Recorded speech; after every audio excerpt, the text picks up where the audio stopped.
নবী সাল্লাল্লাহু আলাইহি ওয়াসাল্লাম বলেন, ফজরের নামাজ না পড়ে যেই নাফরমান ঘুম থেকে জাগে ঘরের বাইরে বের হয়, সে শয়তানের ইবলিসের পতাকা নিয়ে বের হয়। রায়াতুশ শাইতান, শয়তানের পতাকা নিয়ে বের হয়। এজন্য দোস্ত, আমরা এটা বোঝা উচিত। আমার কথা, প্রথম কথা এটা প্রত্যেকেই বোঝা উচিত, আমি মুসলমান, আমার একজন আল্লাহ আছেন, আমার শ্রেষ্ঠ রাসূল আছেন, আমার একটা কিতাব কোরআন আছে, আমার একটা ধর্ম ইসলাম আছে। চারটি সর্বশ্রেষ্ঠ নিয়ামত আমার আছে। আল্লাহ আমার রব, মুহাম্মদ সাল্লাল্লাহু আলাইহি সাল্লাম আমার রাসূল, কোরআন আমার কিতাব, ইসলাম আমার ধর্ম। এই চারটি সর্বশ্রেষ্ঠ নিয়ামত থাকার পর আমি পথহারা হব কেন? তুমি চরিত্রহীন হবা কেন? তুমি দুশ্চরিত্র হবা কেন ভাইয়া? কিসের অভাবে নষ্ট হয়ে গেল? কিসের অভাবে? খোদার 365 দিনের এক বছরে তোমরা যেই ছেলে কোনোদিন ফজরের নামাজ পড়লা না, প্রিয় ভাই, ইনসাফের সাথে বলো, এটা মুসলমান? মুসলমানের বাচ্চা তো নিকৃষ্ট হয়। তুমি কোনো মায়ের ঘরেও জন্ম নিছো, মুসলমানের ঘরে?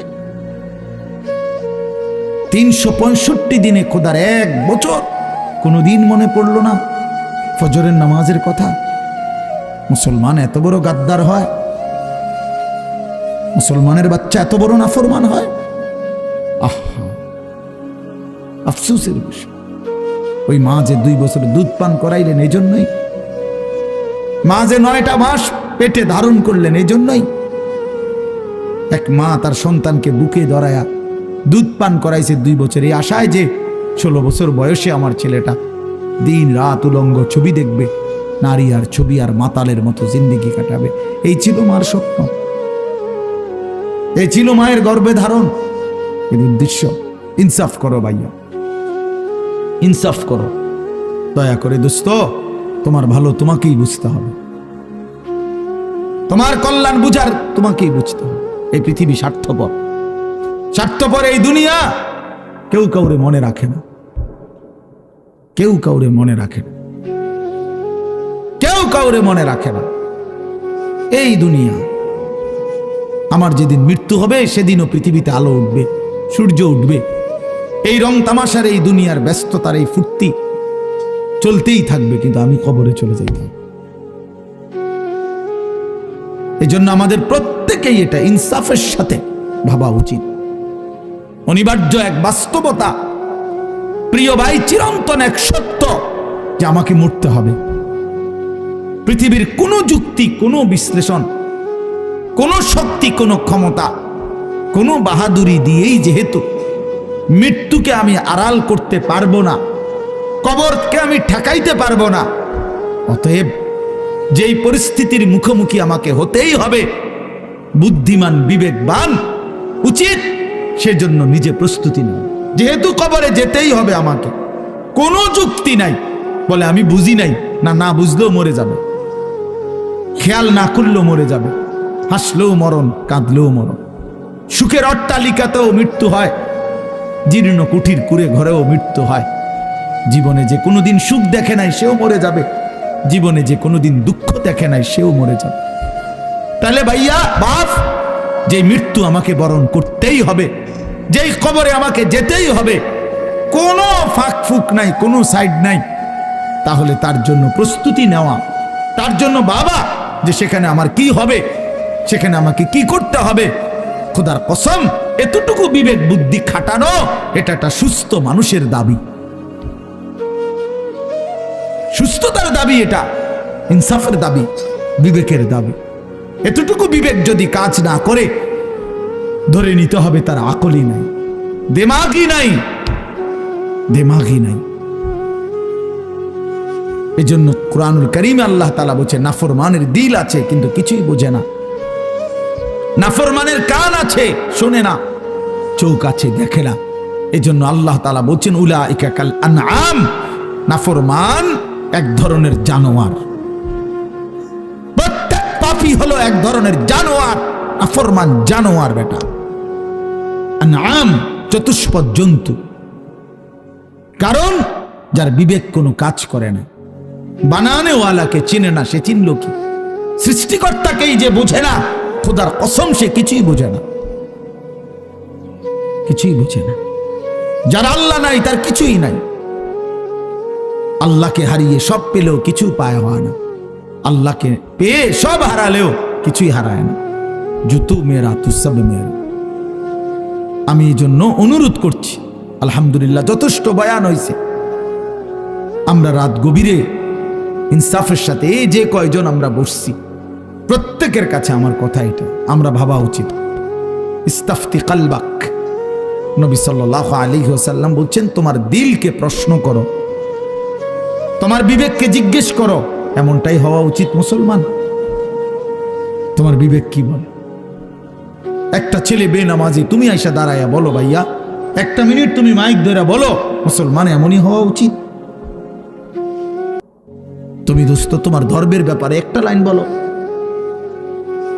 তুমি বলো তোমার ধর্মের ব্যাপারে তুমি এক লাইন বলো। তোমার রাসূলকে এভাবে প্রত্যাখ্যান করা উচিত। কোনদিন তোমার চুল নবী সাহাবী আউলিয়াদের মতো হবে না। কোনদিন তোমার জামা পোশাক নবী সাহাবী আউলিয়াদের মতো হবে না। কোনদিন তোমার চলাফেরা সাজগোজ নবী সাহাবী আউলিয়াদের মতো হবে না কোনদিন। তাহলে কি যোগ্যতায়, কি কারণে আমরা মুসলমান? যাদের কপালে সেজদা নাই, তুমি কিভাবে মুসলমান? যার লেবাসে পোশাকে ইসলামের কোনো চিহ্ন নাই, তুমি কোন যুক্তিতে মুসলমান ভাইয়া? কোন যুক্তিতে মুসলমান? আল্লাহ নবী সাল্লাল্লাহু আলাইহি ওয়াসাল্লাম বলছেন, ফারকু মা বাইনানা ওয়া বাইনাল কুফরি আস-সালাহ। আমাদের মাঝে আর কাফেরের মাঝে পার্থক্য নামাজ। নামাজ মুমিন আর কাফেরের পার্থক্য করে। এটা কি মুসলমান না বেঈমান? এটার প্রমাণের চিহ্ন খোদার কসম ভোটার আইডি কার্ড না, জন্ম নিবন্ধন সনদ নয়, সেজদা। সেজদা এই কপাল দুনিয়ার কোনো কাজে ব্যবহার হয় না। পৃথিবীর কোনো উপার্জনের জন্য কপাল লাগে না। চাকরি, ব্যবসা, ক্ষেত খামার, অটো, সিএনজি, ফসল, দেশ বিদেশ, ভাইয়া ইনসাফের সাথে ভাইবা দেখো, বাবারাও ভেবে দেখেন, এই কপাল কোনো উপার্জনের কাজে ব্যবহার হয় না। উপার্জনের কাজে হাত ব্যবহার হয়, পাও ব্যবহার হয়, মেধা ব্যবহার হয়, যোগ্যতা ব্যবহার হয়। কপাল কোনো কামাই রোজগারের জন্য ব্যবহার হয় না। কপাল রব্বে করিম বানাইছেন শুধু সেজদার জন্য, শুধু সেজদার জন্য, শুধু সেজদার জন্য, শুধু সেজদার জন্য। এই জন্য যে কপালে সেজদা নাই ওইটা মানুষের বাচ্চা না। যে কপালে সেজদা নাই ওটা মুসলমানের বাচ্চা না, ওটা মানুষের বাচ্চা না। যে জিন্দিগি সেজদাবিহীন জিন্দিগি, ওটা জন্তু জানোয়ারের জিন্দিগি। কোরআন শরীফে আছে, কোরআন শরীফ স্পষ্ট আছে, সূরা আরাফের মধ্যে আছে।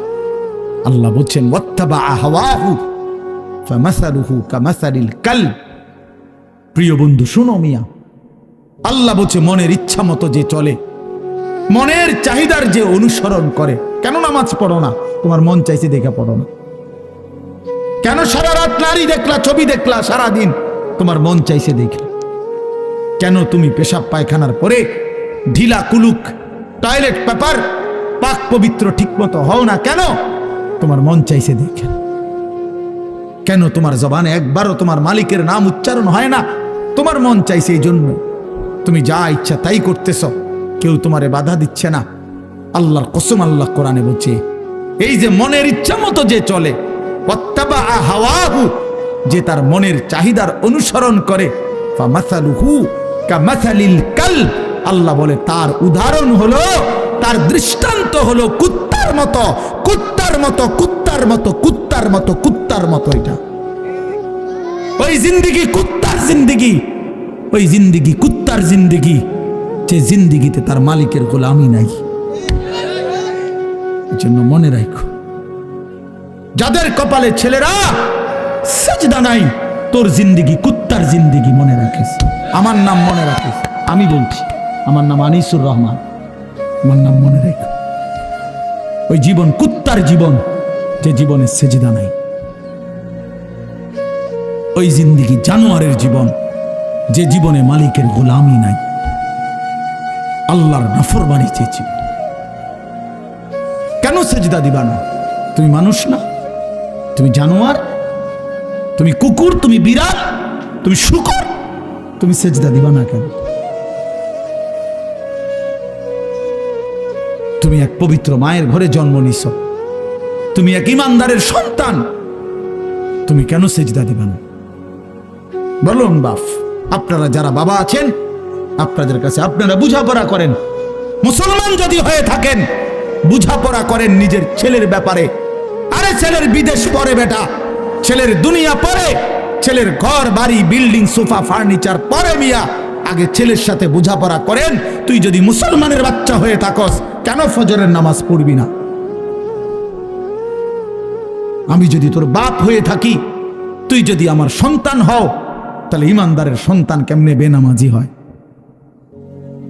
ইমানদারের মেয়ে কেমনে বেপর্দা হয়? ইমানদারের স্ত্রী কেমনে বেপর্দা হয়? ইমানদারের সন্তান কেন 24 ঘন্টা আল্লাহর নাফরমানি করবে? আপনি তারে আল্লাহ চিনাইতে পারলেন না, জীবনে কি চিনাইলেন? আপনি তাকে বানানে ওয়ালা চিনাইতে পারলেন না। আহা বন্ধু, করলেনটা কি? আহারে বাপ, কি করলেন আপনি? কার জন্য সোফা বানাইলেন? কার জন্য খাট বানাইলেন? আপনার বানানো খাটে আপনার অসভ্য সন্তান সারা রাত উলঙ্গ ছবি দেখে। আপনার বানানো সোফাতে বসে আপনার স্ত্রী ছেলে মেয়ে রঙিন সিনেমায় নর্তকীর নাচ দেখে টেলিভিশনে বসে বসে। সফলতা এটা? এটা সফলতা? এটা কামিয়াবি আপনার? এটা কামিয়াবি? তো কি বুঝাইতে চাইলেন? এর দুর্বিবেক নাই বাবার? এতটুকু বিবেক হবে না? কোরআন শরীফে আছে সূরা হুদের মধ্যে নূহ আলাইহিস সালাম ওনার বেঈমান সন্তানের জন্য যখন ডুবে যাচ্ছিল, দোয়া করছিল, ইন্না ইবনি মিন আহলি। এই শব্দটা বলছিল নূহ নবী, আল্লাহ ওই যে ছেলেটা ডুবে যাচ্ছে, এটা আমার পরিবার, আমার বংশধর, আমার সন্তান। এই কদ্দুর কথা শুধু কইছে, এক দূরে শুধু কইছে, আর কিচ্ছু বলে নাই যে আল্লাহ তারে মাফ করে দেন, তারে মুক্তি দিয়া দেন, তারে ডুবানির থেকে বাঁচায় দেন, কিচ্ছু কয় নাই। এই কথা এখানে শুধু কইছে, আল্লাহ ওই যে ছেলেটা আমার পরিবার, আমার সন্তান। মানে মনের আবেগে আর কিছু কইতেছে না। কোরআন শরীফে আছে আল্লাহ তাআলা কোরআনের আয়াত নাজিল করছে, আল্লাহ ওয়াহি নাজিল করছে, ইয়া নূহ, হে নূহ, ইন্নাহু লাইসা মিন আহলিক, সাবধান, ওটা তোমার সন্তান না। সরাসরি কোরআন শরীফ, এটা তোমার সন্তান নয়। ইন্নাহু আমালুন গায়রু সালিহ, এটা বেআমল, গায়রু সালেহ। আমলে সালেহকে কি বলে? নেক আমল বলে। তাহলে আমলে গায়রে সালেহ এটাতে কি বলে? বদ আমল। এটা আপনারা বুঝছেন না কথা? এটা সহজ কথা। আল্লাহ বলছে ও বদ আমল, ও নাফরমান, অতএব আপনার সন্তান না। এজন্য আমি পরিষ্কার ছেলেদেরকে বলি, বাবা তোরা যারা বেনামাজি, তুই মুসলমানের সন্তান না। মনে রাখিস বেটা, তুই লাওয়ারিস, তুই বেওয়ারিস, তোর কোনো মা নাই, তোর কোনো বাবা নাই, তোর কোনো পিতৃ পরিচয় নাই। মোবাইলের ওই নর্তকী তোর পরিচয়, মোবাইলের ওই উলঙ্গ নারী তোর পরিচয় হইতে পারে না। তুই কোনো মুসলমানের বাচ্চা না, ইমানদারের সন্তান নাফরমান হয় না। মনে রাখো। দেখো নারী, দেখো আরো দেখো, 16 বছর বয়সেই এত নারী দেখে ফেললা, 18 বছর বয়সেই এত উলঙ্গ ছবি দেখে ফেললা, বাকি জিন্দিগি কি করবা? বাকি জীবনটা কি করবা? সব তো দেখেই লাইলা, সব তো দেখেই ফেললা, পৃথিবী তো ভোগে করে ফেললা, এবার জাহান্নামে ফেলানো ছাড়া আর বাকি কি? সব তো দেখেই লাইলা।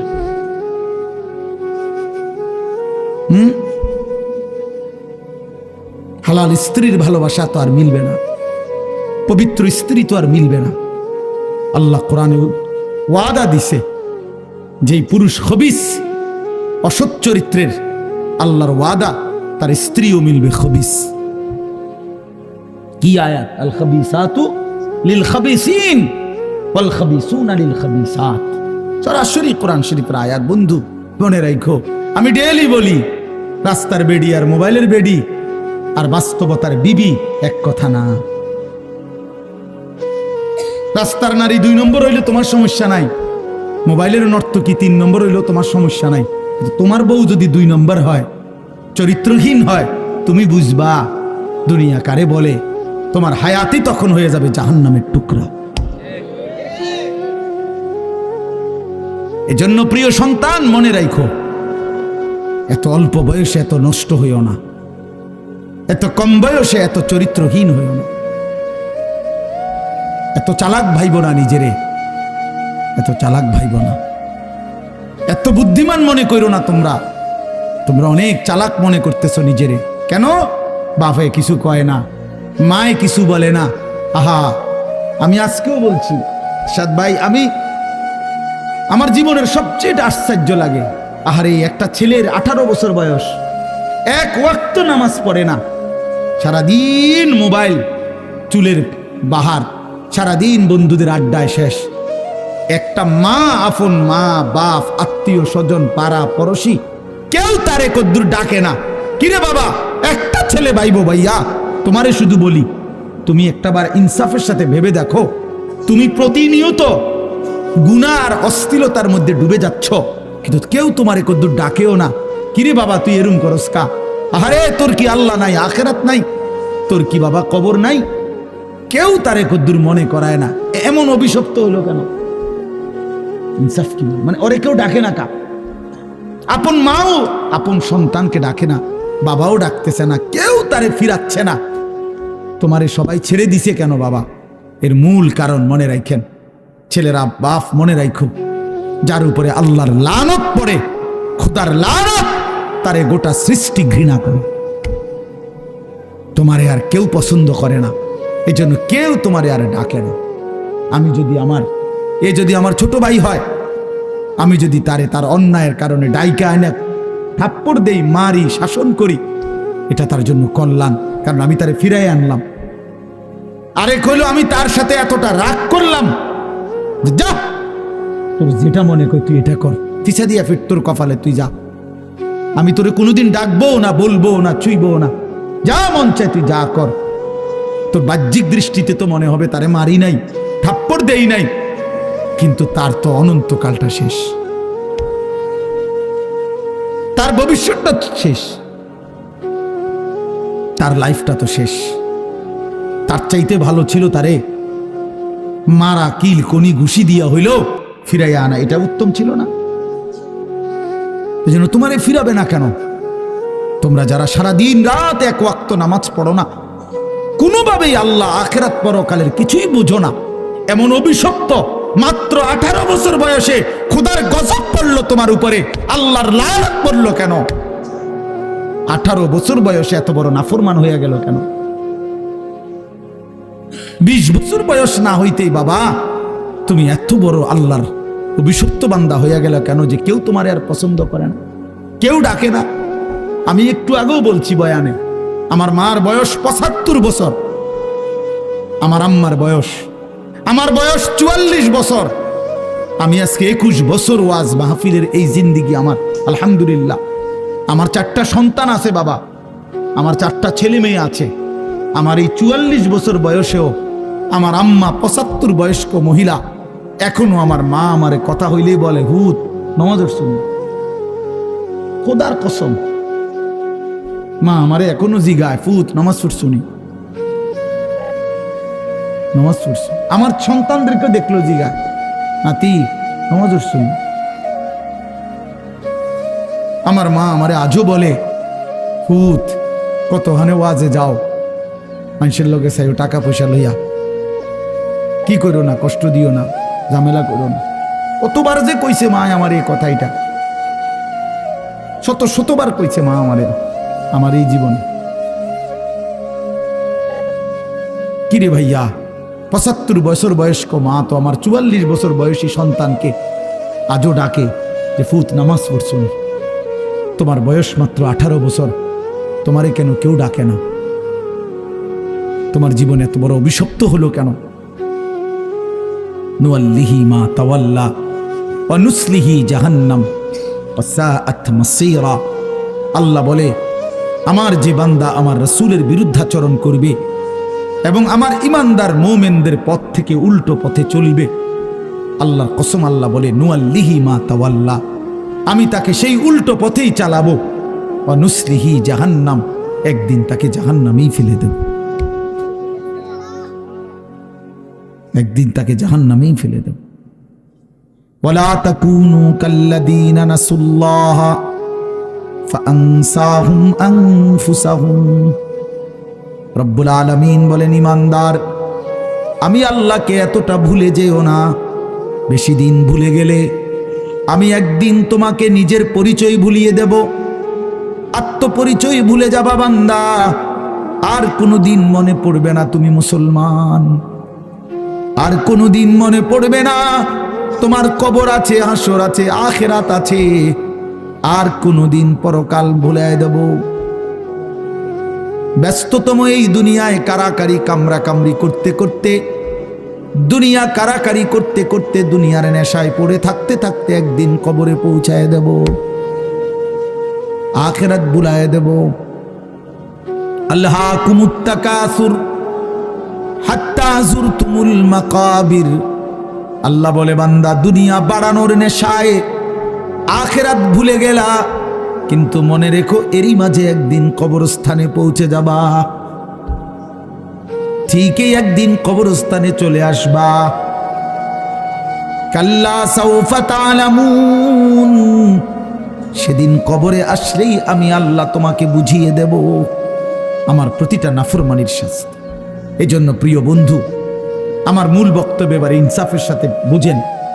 সবাই আলহামদুলিল্লাহ মনোযোগী হয়েছেন, আমরা কম হই কিন্তু মনোযোগী হইছি। এই যে আন্তরিকতা নিয়ে এখন শুনতেছেন, এবার একবার এতক্ষণের ধমকা ধমকি, মূল মাকসাদ দোস্ত, খোদার কসম আমি কোনো কারোর সাথে ঝগড়া করে বসছি না। ঝগড়া করে বসছি ভাইয়া এমন তো না যে কারোর সাথে আমার কাজ যা ঝগড়া হয়েছে। এই এতগুলো ধমকের মাকসাদ তো ফিরাইতে চাই, তোমার বিবেক জাগাইতে চাই, ইমানদারের বিবেক জাগাইতে চাই। এই জন্য এতগুলো শক্ত কথা বললাম। অর্থ হইল দিলটা জাগুক, ইনসাফ আসুক, বিবেক আসুক, জাগুক। তো যদি আমরা বুঝি আমরা মুসলমান, আমরা মুমিন, তাইলে বাপ আমাদের জিন্দেগি আখিরাত, আমাদের জীবন দুনিয়া না। দুনিয়া আমাদেরকে অল্প সময়ের জন্য দেওয়া হয়েছে, মূলতই আমাদের যাবতীয় হাসি কান্না আনন্দ বেদনা, আমাদের জিন্দেগির যাবতীয় প্রস্তুতি খোদার কসম আখিরাতের জন্য, আখিরাতের জন্য। আমাদের সত্যিকার অর্থে আমরা একটা মিনিট, আমার শায়েখ আরিফ বিল্লাহ হাকিমুন নফস আল্লামা মুফতি মুশতাকুন নবী কাসিমি হুজুর আমার মাদ্রাসায় কয়দিন আগে বয়ান করছিলেন। 8ই ফেব্রুয়ারি আমি আমার মাদ্রাসায় কিশোর যুবক ছেলেদের জন্য আলাদা ইসলাহি মজলিসের আয়োজন করছিলাম বয়ানের। 16 বছর থেকে 30 বছর বয়সী, শুধু এই বয়সী ছেলেদের জন্য প্রায় 600 ছেলে উপস্থিত হয়েছিল। তখন হজরত বলছিলেন ওইখানে বয়ানে যে, ভাইয়া আমাদের জিন্দেগি দুইটা, আমাদেরকে আমাদের আল্লাহ দুনিয়া ছাড়তে বলে নাই, আখিরাত ভুলতে বলে নাই, দুনিয়া বাদ দিতে বলে নাই। আল্লাহ ওয়ালা তানসা নসিবাকা মিনাদ দুনিয়া, আল্লাহ বলছে বান্দা দুনিয়া ভুলে যেও না। আমি বাজার ব্যবসা হাট ঘাট চাকরি ক্ষেত খামার স্ত্রী সন্তান ঘর পরিবার ঘুম আহার নিদ্রা আমি কোনোটাই বাদ দিতে বলি নাই বান্দা, ছাড়তে বলি নাই। আমি আল্লাহ তোমাদের জিন্দেগি বানাইছি দুইটা, একটা হলো দুনিয়া আর একটা হলো আখিরাত। দুনিয়া তুমি কর্ম করবা আর আখিরাতের জন্য আমল করবা। দুনিয়া কর্ম, আখিরাত তোমার ধর্ম। দুনিয়ার জন্য করবা কর্ম, আখিরাতের জন্য করবা ধর্ম। তো ধর্ম এবং কর্ম, কর্ম এবং ধর্ম মিলবে, তোমার গন্তব্য জান্নাতি হবে। তাইলে এখন হুজুর একটা আশ্চর্য সুন্দর কথা কইছে যে আল্লাহ বলছে বান্দা দুনিয়া তোমার কর্ম, আখিরাতের জন্য তোমার ধর্ম। কিন্তু আখিরাত লম্বা সময়, দুনিয়া স্বল্প সময়। নবীজি সাল্লাল্লাহু আলাইহি সাল্লাম বলছেন একটা সাগরের মধ্যে যদি কেউ নিজের আঙ্গুল সুবায় ভিজায়, তো আঙ্গুলের অগ্রভাগে যেটুকু পানি এইটুকুই হলো দুনিয়া, আর সাগরের বাকিটা পানি আখিরাত। তাইলে আখিরাত লম্বা না দুনিয়া লম্বা বলেন? কিন্তু মজার বিষয় হলো লম্বা হলো আখিরাত, স্বল্প হলো দুনিয়া। কিন্তু আল্লাহ তাআলা আমার হায়াত, আমার সময় স্বল্প দুনিয়ার জন্যই দিছেন বেশি, আর অনন্তকালের আখিরাতের জন্য আমল চাইছেন অল্প অল্প। সকাল 6টা বাজে 4 রাকাত ফজরের নামাজ, তাহলে 10 মিনিটের বিষয়। আবার দুপুর 1:30টা বাজে 10 রাকাত জোহরের নামাজ, 20 মিনিটের সময়। তাইলে ধরে নিলাম সকাল 6টার পরে 7টা, 8টা, 9টা, 10টা, 11টা, 12টা, 1টা, প্রায় 7.5 ঘন্টা পরে আবার 20 মিনিট।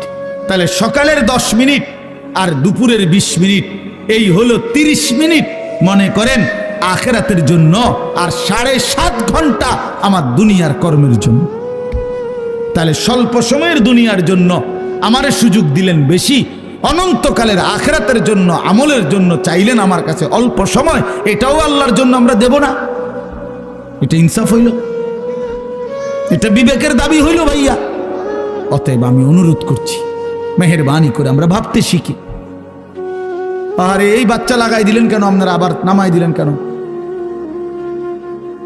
তাইলে শেষ, আমার কথা শেষ, আর অল্প একটু কথা।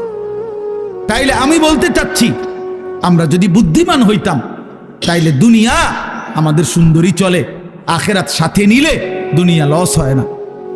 আখিরাত সাথে নিলে 5 ওয়াক্ত নামাজ যদি কেউ মজবুত সিদ্ধান্ত নেয়, এটা কঠিন কিছু না। হালাল উপার্জনের কেউ সিদ্ধান্ত নিলে এটা কঠিন কিছু না। চরিত্র হেফাজতের সিদ্ধান্ত নিলে খোদার কসম এটা কিছুই না। আল্লাহ তাআলা হাদিসে কুদসিতে আছে, ওয়াদা দিছে, কেউ যদি আমি আল্লাহর ভয়ে চোখ হেফাজত করে, আমি তার দিলের মধ্যে ইমানের এমন স্বাদ দেব যে নগদ ইমানের মজা সে পাইতে থাকবে। খোদার কসম, এটা হাদিস। মান তারাকাহা মাখাফাতি আবদালতুহু ঈমানান ইয়াজিদু হালাওয়াতাহু ফি কলবি।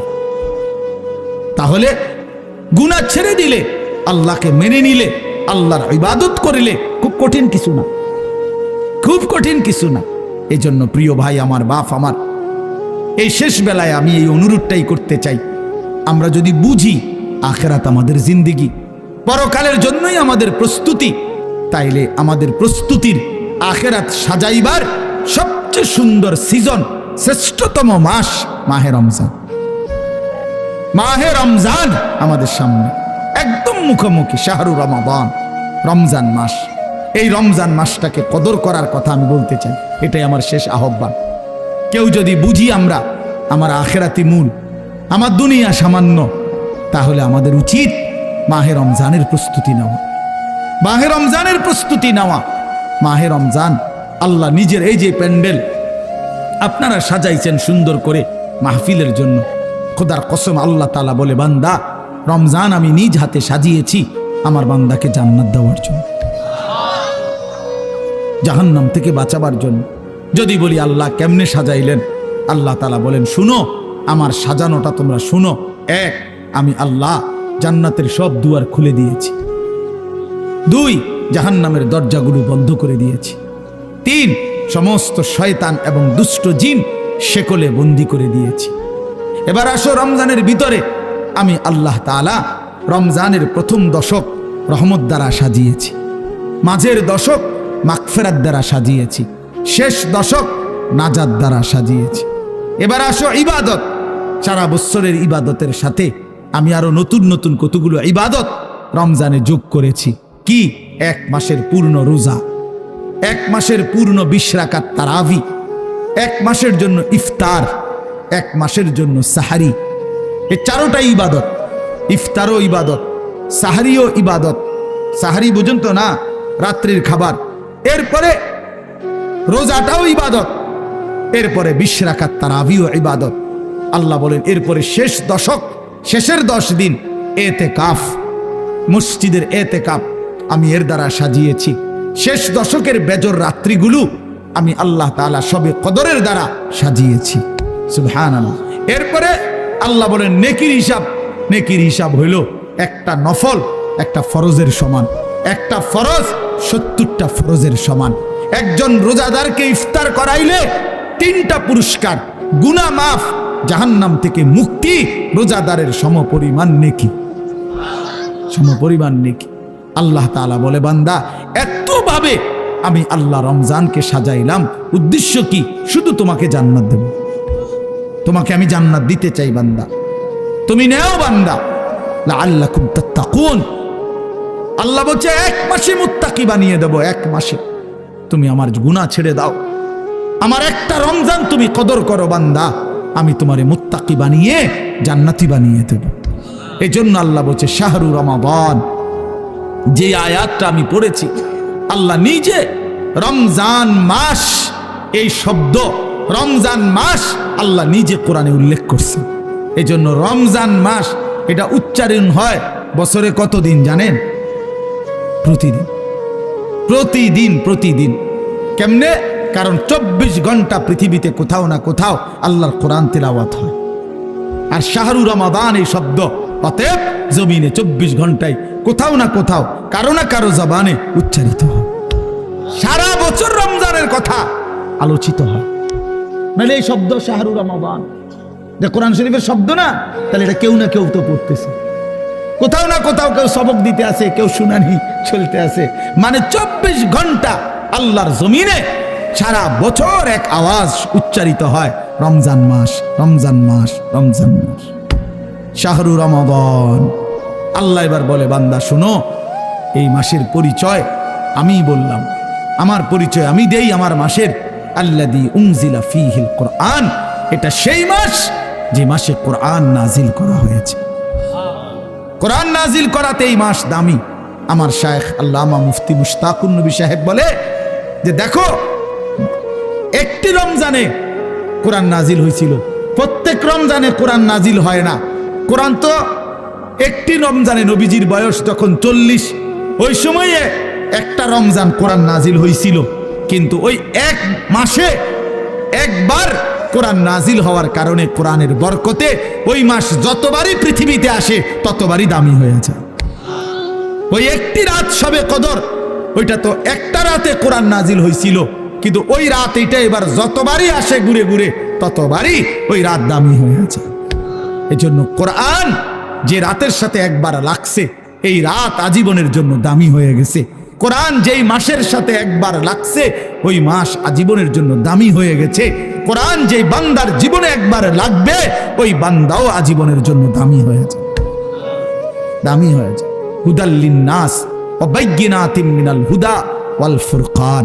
আল্লাহ বলেন আমার কোরআনের 3টা বৈশিষ্ট্য, একটা হলো সারা পৃথিবীর মানুষের জন্য হেদায়েত, 2 নাম্বার হলো কোরআনের সমস্ত হেদায়েতের বাণী স্পষ্ট, কোনো অগোছালো, কোনো লুকোচুরি, কোনো সংক্ষিপ্ত অপূর্ণাঙ্গ কোনো কথা নাই, সব স্পষ্ট।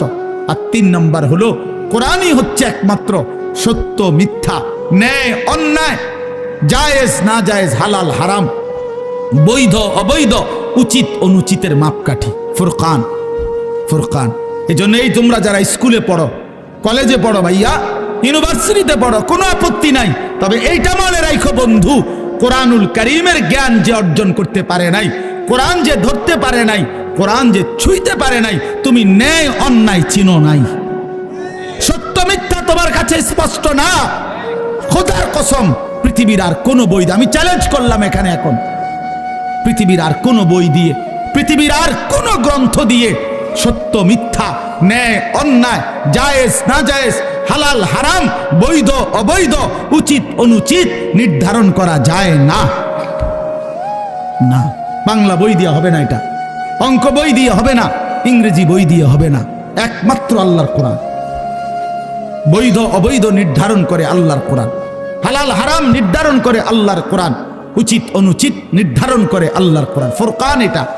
এজন্য কোরআন বঞ্চিত, সে সত্য মিথ্যা, আলো অন্ধকার থেকে বঞ্চিত, বঞ্চিত। লোক দেখানো যা মন চায়, অমুক ভদ্রলোকে কইছে এটা সুন্দর, হেই তো কয় সুন্দর। ইয়াহুদির বাচ্চা কইছে এটা চমৎকার, হেও কয় এটা চমৎকার। খ্রিস্টানের বাচ্চা কইছে এটা যৌক্তিক, হেও কয় এটা যৌক্তিক, হেও কয় এটা যৌক্তিক। কারণ তার কাছে তো মূল কষ্টি পাথর আল্লাহর কোরআন নাই।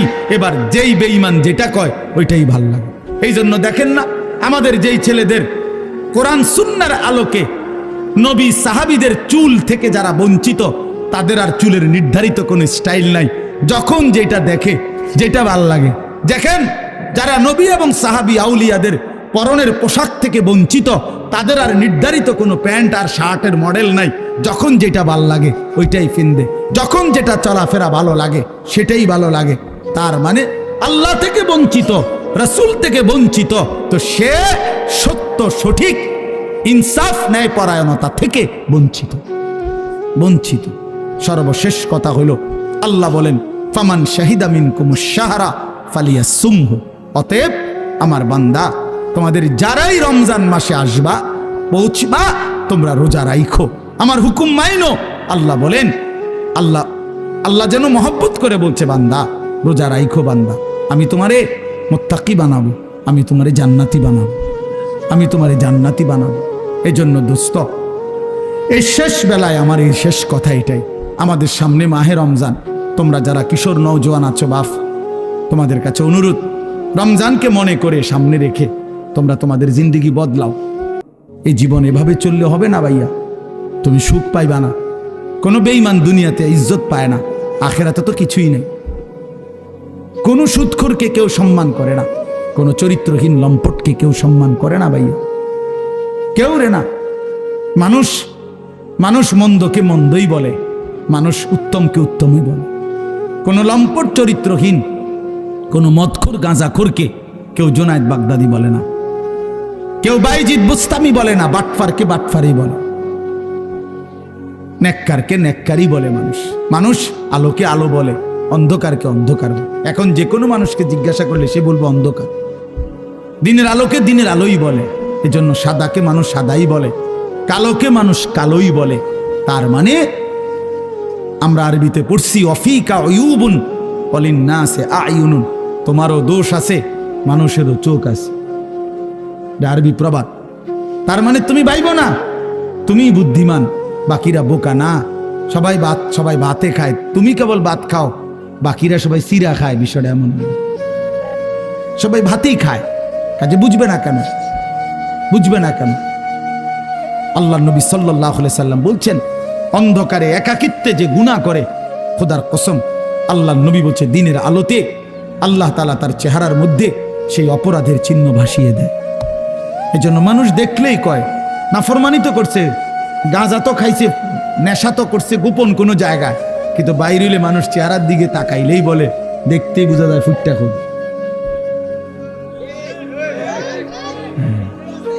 ফুটটা খোর, বাবা খোর, ডাইল খোর।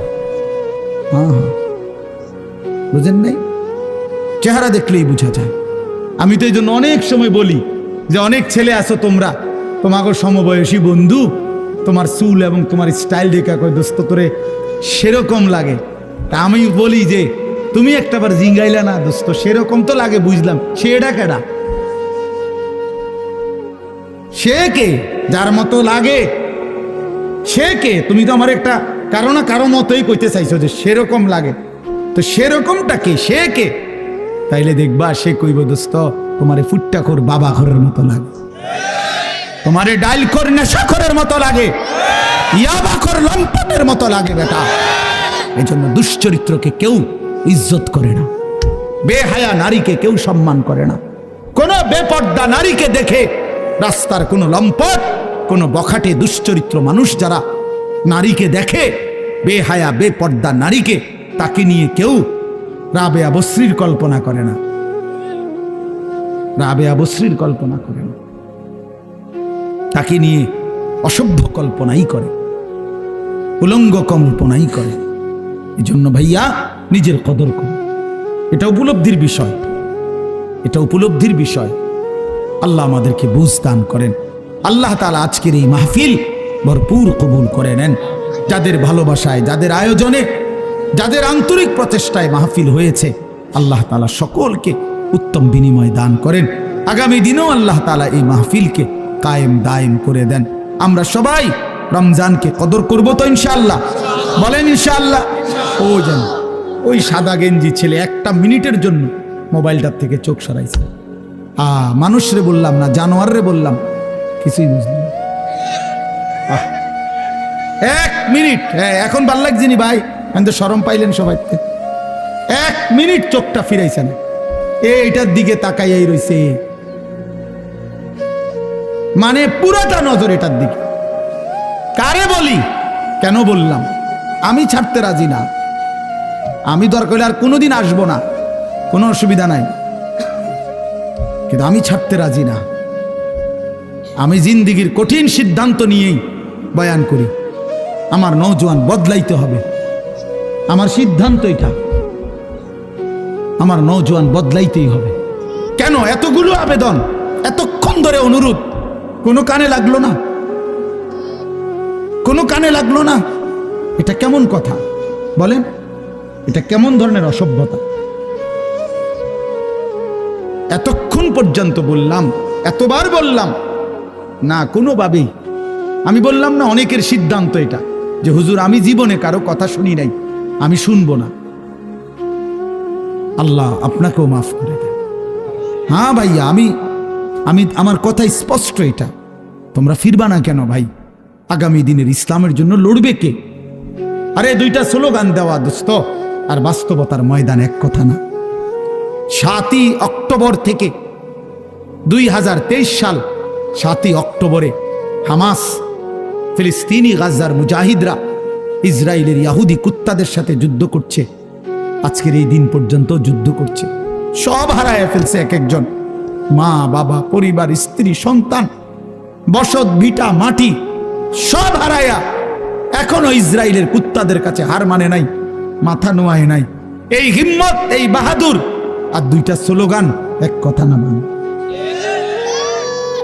এক কথা না। আফগানের মুজাহিদরা একবার গোটা রাশিয়া না সোভিয়েত ইউনিয়নের বিরুদ্ধে যুদ্ধ করছে এক টানা। সোভিয়েত ইউনিয়ন তখন রাশিয়া সহ আশপাশের অসংখ্য দেশ নিয়ে একসাথে ছিল, জোট সোভিয়েত ইউনিয়ন। ওদের সাথে একবার যুদ্ধ করে রাশিয়াকে, সোভিয়েত ইউনিয়নকে তছনছ করে ভাঙ্গা খান খান করে দিছে। রাশিয়া পরাজিত হয়েছে, সুপার পাওয়ার ছিল।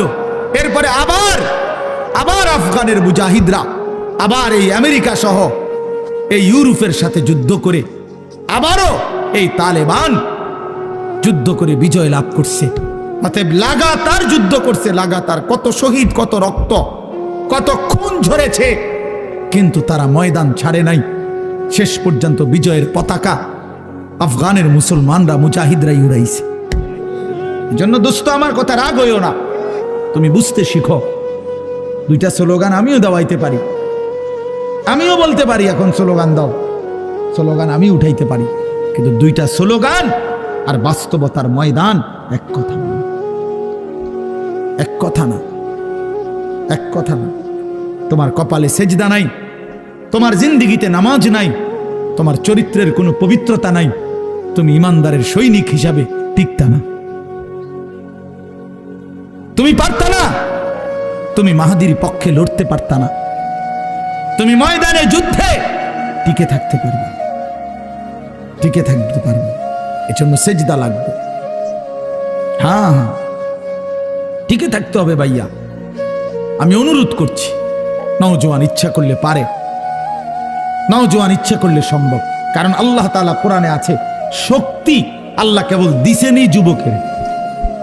কসম, কোরআন শরীফ আল্লাহ বলছে শিশুকাল দুর্বল, বৃদ্ধকাল দুর্বল, তো শক্তি কোথায়? আল্লাহ বলছে যৌবন।